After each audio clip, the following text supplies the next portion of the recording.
Plymouth, Massachusetts, on the Holyoke Canal system. And we're looking at the second level canal. The water is dropping 20 feet from the first level canal.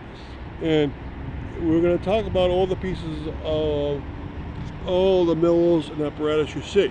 The Valley Paper Company is in the far, far distance past the second bridge. And that's one of 7 paper mills in a row. It's the only one left though. All the other 6 have been taken down the last 12 years. Also in the foreground is the Hadley Cotton Mill, the second mill in Holyoke, and it was from 1852. It's still there. It now produces marijuana.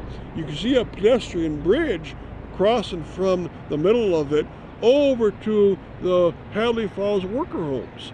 Now the canal diggers in 1848 had to make the canals, and they made those worker homes too. So you're seeing a lot of things here. Now up here, if we look to our side, is the boat lock station.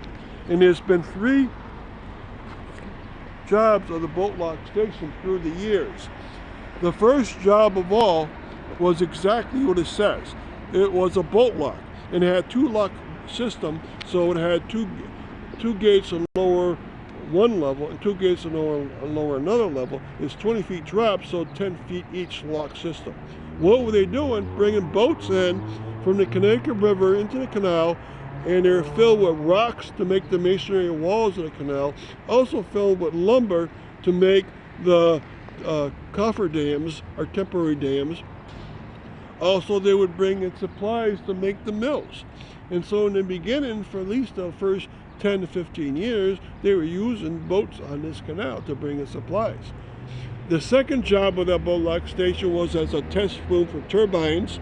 A guy named James Emerson would test out turbines in there, and he got the efficiency of the turbines from 60% to 80%. And then the test room was moved to another part of Holyoke. And you can see the third, and guess what it could be used for, because of all the white water underneath. There's now 4 hydroelectric turbines inside of that power plant. It's one of 4 power plants on the Connecticut River, on the canal system itself, making energy. Holyoke is a net producer of electricity, and this is one of the sites that they produce it at.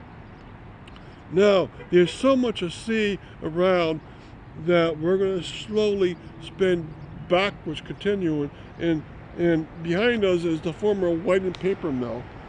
Almost all of it's gone, but it was the first paper mill in Holyoke, and it was very successful, extraordinarily profitable. And this is their mill number 1, the oldest one, from 1855. Very old. Now we're going to spin a little bit more, and that is part of the McIntosh Men's Suit Company, used to be called the Hamden Cotton Company.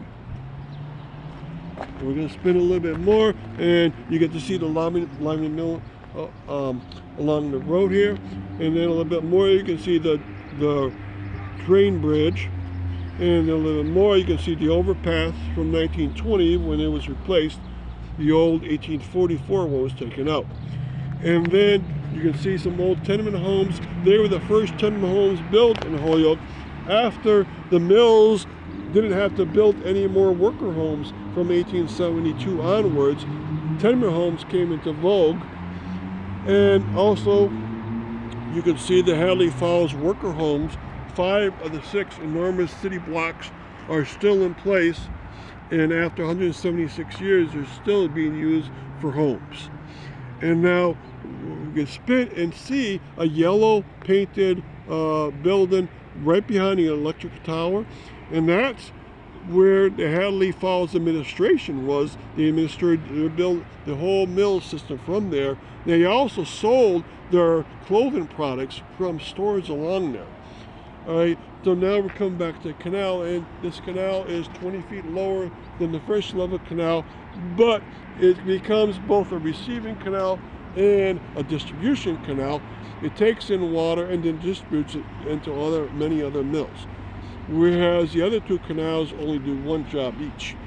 And so there's a lot going on. And about 5 years ago, they actually put a spillway that's visible just beyond the foam. It looks like a pedestrian bridge with gray metal pieces. It's actually a spillway there, and so if the water starts to spill over the canal system, they'll go flying over that.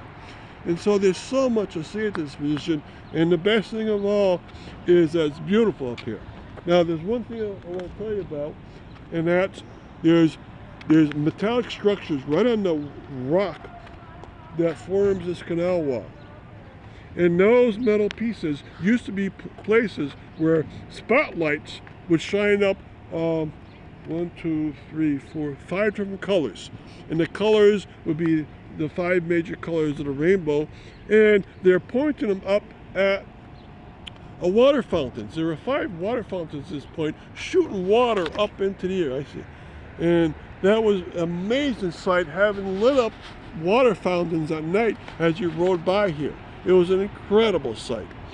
Now, one last really cool feature here, you can't see it, but I'll tell you about it, is in that water, right in front of the electric tower there, you used to have, you still do have, a special place where an animal called the yellow lampshade mussel, which lives in this canal, could, during times when the canal is drained about 5 days of the year, that mussel could go into a large wooden box about 20 feet by 20 feet.